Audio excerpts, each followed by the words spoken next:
मेरे बाबा तुम्हारी याद बहुत आती है।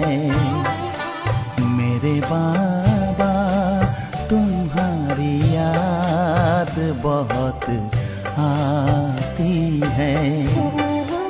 नैन में प्रेम के मोती भी साथ लाती है।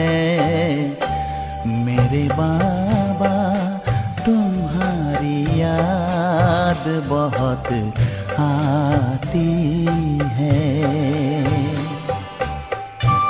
खुले जो नैन मिले सामने आए अपने, पलक जो बंद किए साथ में पाए अपने। दिल की धड़कन धीरे से बात कह के जाती है। दिल की धड़कन धीरे से बात कह के जाती है। मेरे बाबा तुम्हारी याद बहुत आती है। यही दिल चाहता जी भर के तुमसे बात करूं, तुम्हें देखूं सदा, तुमसे ही मुलाकात करूं। तेरे एहसान में दुनिया ये गुनगुनाती है। तेरे एहसान में दुनिया ये गुनगुनाती है। मेरे बाबा तुम्हारी याद बहुत आती है। ओम शांति। Good morning. 27 मई 2022 प्रातः मुरली। मीठे बाबा के बोल। मीठे बच्चे, विचार सागर मंथन कर भारत की हिस्ट्री, ज्योग्राफी और नई दुनिया का संबंध सिद्ध कर बताओ तो कल्प की आयु सिद्ध हो जाएगी। प्रश्न, तुम बच्चों को अभी कौन सी धुन लगी हुई है जो मनुष्यों से भिन्न है? उत्तर, तुम्हें धुन है कि विश्व का बेड़ा जो डूबा हुआ है उससे हम सल्वेज करें। सबको सच्ची सच्ची सत्य नारायण की कथा व अमर कथा सुनाएं जिससे सबकी उन्नति हो। इतने बड़े बड़े महल, बिजली आदि सब कुछ है, परंतु उन्हें यह पता नहीं है कि यह सब आर्टिफिशियल झूठी उन्नति है। सच्ची उन्नति तो सतयुग में थी जो अब बाप आकर करते हैं। गीत। आखिर वह दिन आया आज। ओम शांति। गरीब निवाज आया तो सही, परंतु कोई सही तिथि तारीख नहीं लिखते हैं। कोई डेट संबत तो होना चाहिए ना। जैसे बताते हैं कि आज फलानी तारीख, फलाना मास, फलाना संबत है। गरीब निवाज कब आया यह लिखा नहीं है। जैसे लक्ष्मी नारायण सतयुग आदि में थे तो उनका भी संबत होना चाहिए। इनका फलाने संबत में राज्य था। लक्ष्मी नारायण का भी संबत है और भी सबके अपने अपने संबत है। गुरु नानक का भी लिखा होगा कि फलाने संबत में जन्म लिया। संबत विगर पता नहीं पड़ता।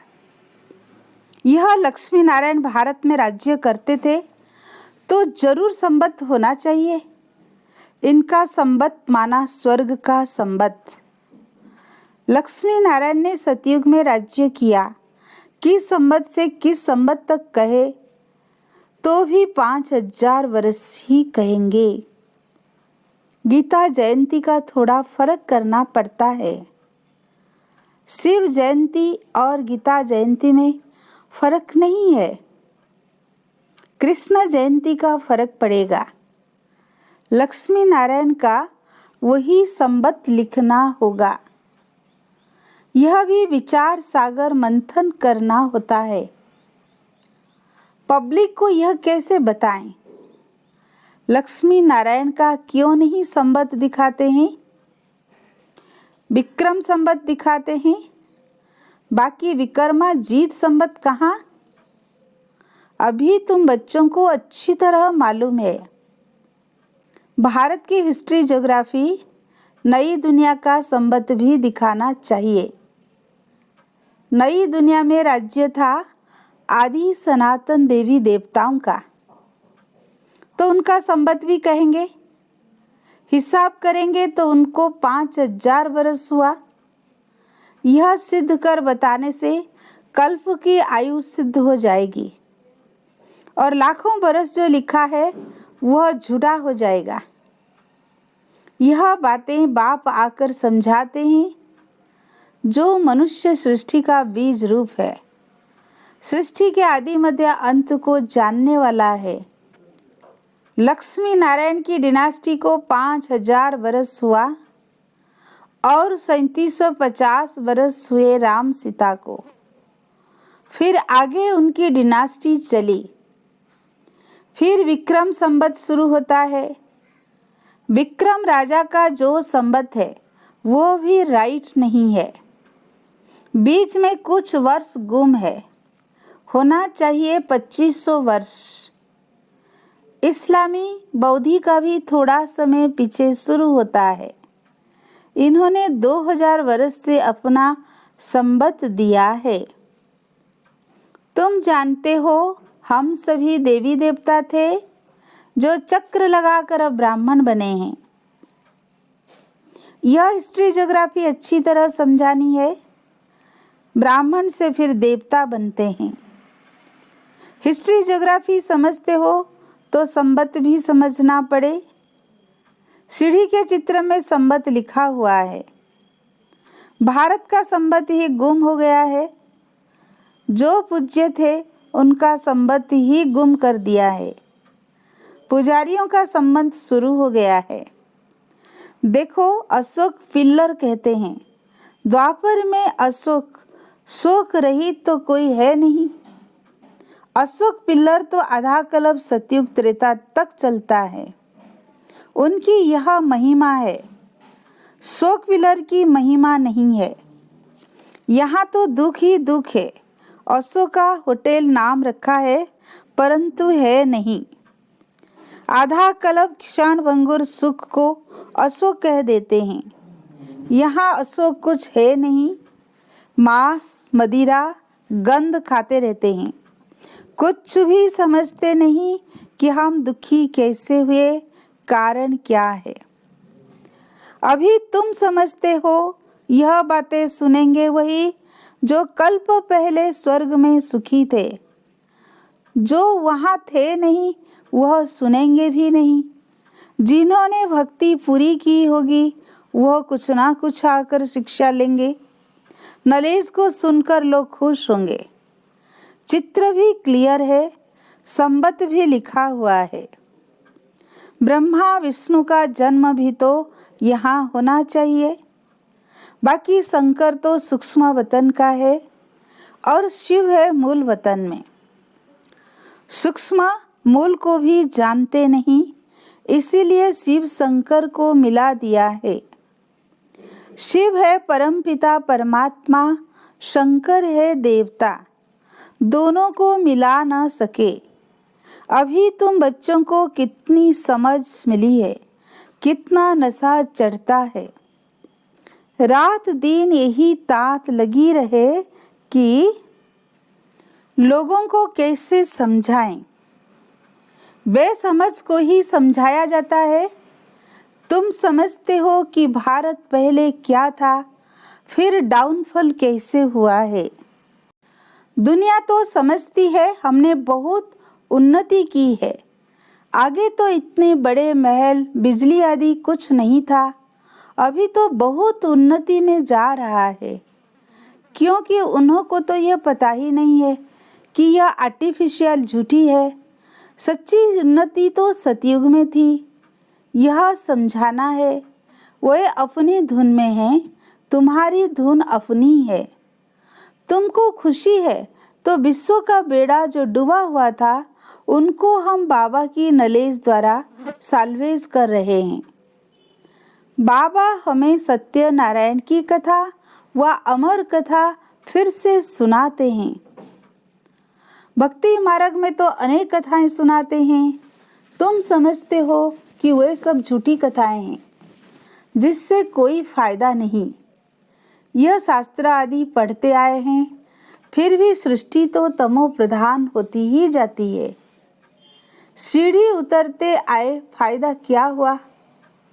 सिख लोगों का भी मेला लगता है, वहाँ तालाब में स्नान करते हैं।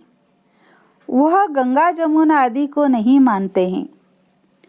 कुंभ के मेले पर सिख लोग नहीं जाते हैं, वह अपने तालाब पर जाते होंगे। उनका फिर खास प्रोग्राम होता है। कभी उनको साफ करने भी जाते हैं तालाब को। सतयुग में तो ये सब बातें होती नहीं। सतयुग में तो नदियाँ आदि बिल्कुल साफ हो जाएगी। वहाँ कभी गंगा जमुना में गंद कीचड़ा नहीं पड़ता। वहाँ के गंगा जल और यहाँ के गंगा जल में रात दिन का फर्क है। यहाँ तो बहुत कीचड़ा पड़ता है, वहाँ तो हर एक चीज फर्स्ट क्लास होती है। तुम बच्चों को बहुत खुशी है कि हमारी राजधानी ऐसी होगी। फिर से 5000 बरस बाद श्रीमत पर स्वर्ग की स्थापना कर रहे हैं। नाम ही है स्वर्ग वैकुंठ, जिसमें लक्ष्मी नारायण का राज्य था।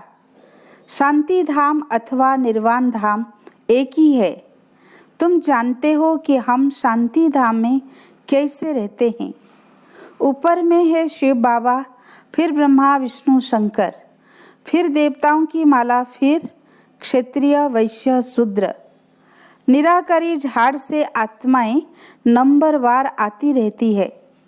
जो सतयुग में आने वाले नहीं है वे पढ़ने के लिए कभी आएंगे नहीं। हिंदू धर्म ही जैसे अलग हो पड़ा है। किसको पता नहीं कि आदि सनातन देवी देवता धर्म था। वह धर्म कैसे और कब स्थापन हुआ किसको पता नहीं है। तुमको यह नॉलेज अब दी गई है कि दूसरों को भी समझाओ। चित्र तो बहुत सहज है, कोई को भी समझा सकते हो कि इन्होंने यह राज्य कब और कैसे लिया और कितना समय तक राज्य किया। राम सीता का भी होना चाहिए कि फलाने संवत से फलाने संवत तक इन्होंने राज्य किया। पीछे फिर पतित राजाएं शुरू हो जाते हैं। यह देवताएं हैं मुख्य जिनकी पूजा होती है। वास्तव में महिमा सारी एक पूज्य की होनी चाहिए। भक्ति मार्ग में तो सबको पूजते रहते हैं। अपने अपने समय पर हर एक की महिमा होती है।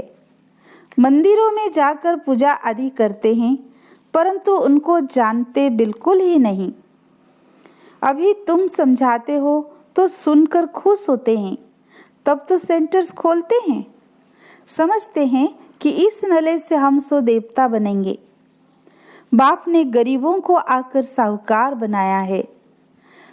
बाप आकर बच्चों को समझाते हैं, बच्चे फिर औरों को समझाकर उन्हों का भाग्य खोले। वर्ल्ड की हिस्ट्री ज्योग्राफी अभी तुम बाप द्वारा सुनते हो। वह समझने से तुम सब कुछ जान जाते हो। वर्ल्ड की हिस्ट्री ज्योग्राफी तो जरूर वर्ल्ड का रचयिता बीज रूप ही सुनाएंगे।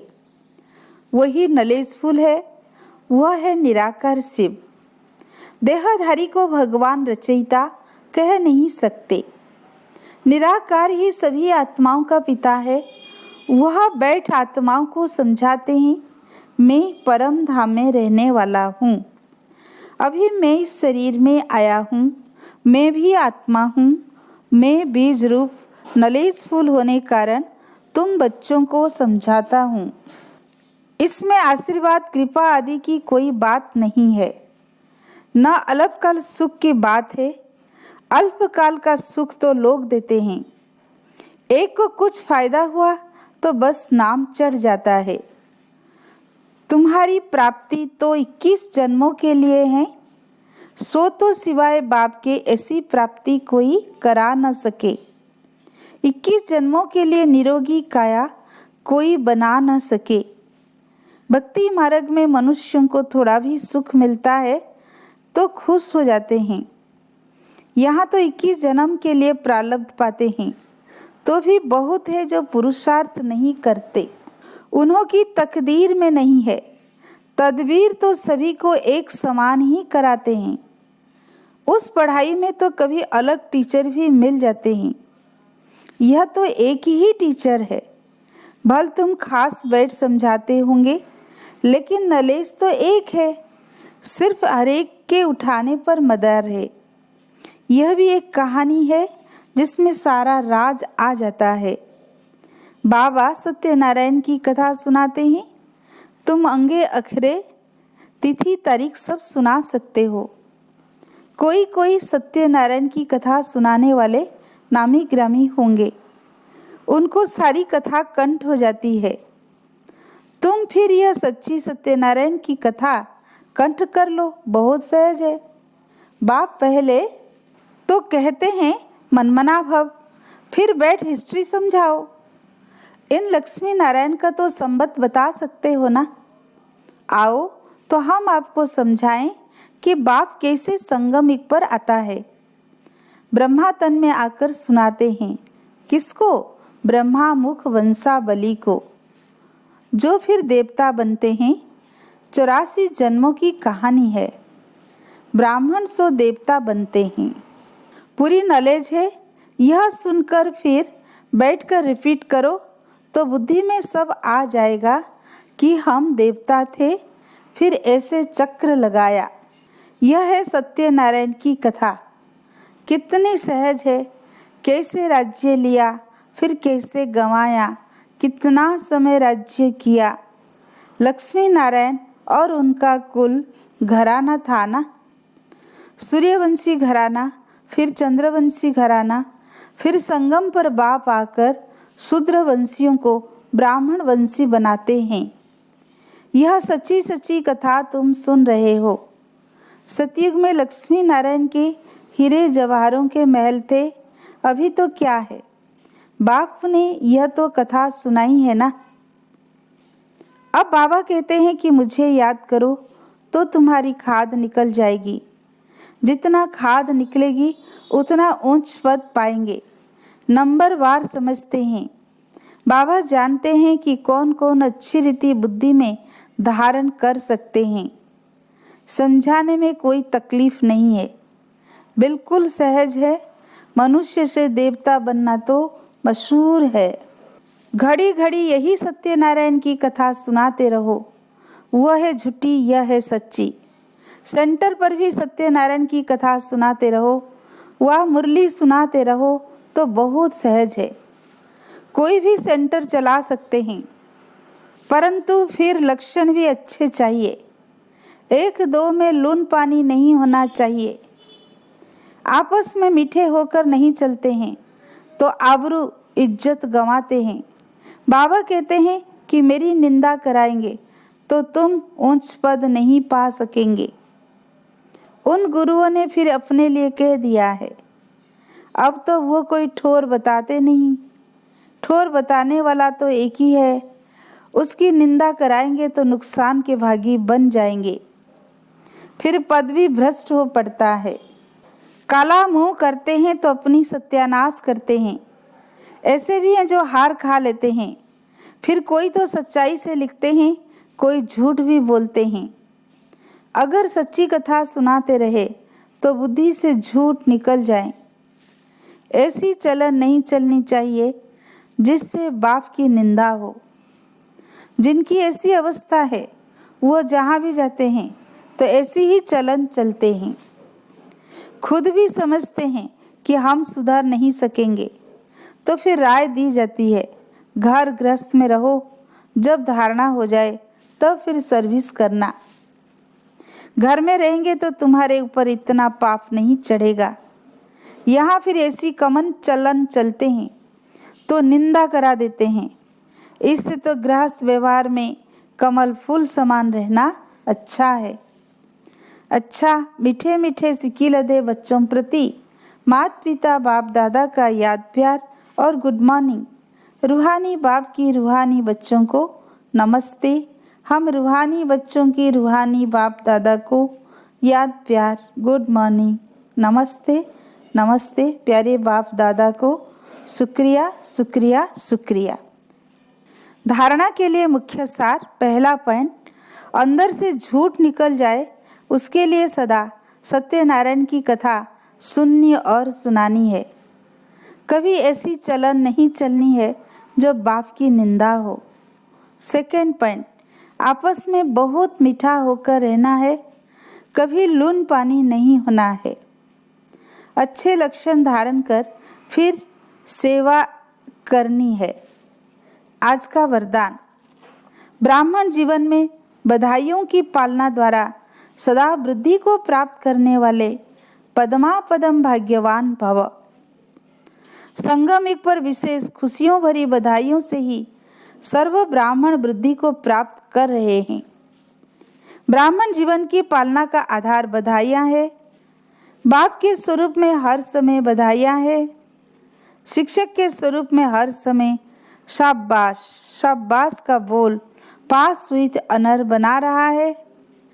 सतगुरु के रूप में हर श्रेष्ठ कर्म की दुआएं सहज और मौज वाली जीवन अनुभव करा रही है। इसीलिए पदमा पदम भाग्यवान हो जो भाग्य विधाता भगवान के बच्चे संपूर्ण भाग्य के अधिकारी बन गए। आज का स्लोगन, सच्ची सेवा द्वारा सर्व की आशीर्वाद प्राप्त करने वाले ही तकदीरवान है। अच्छा, ओम शांति।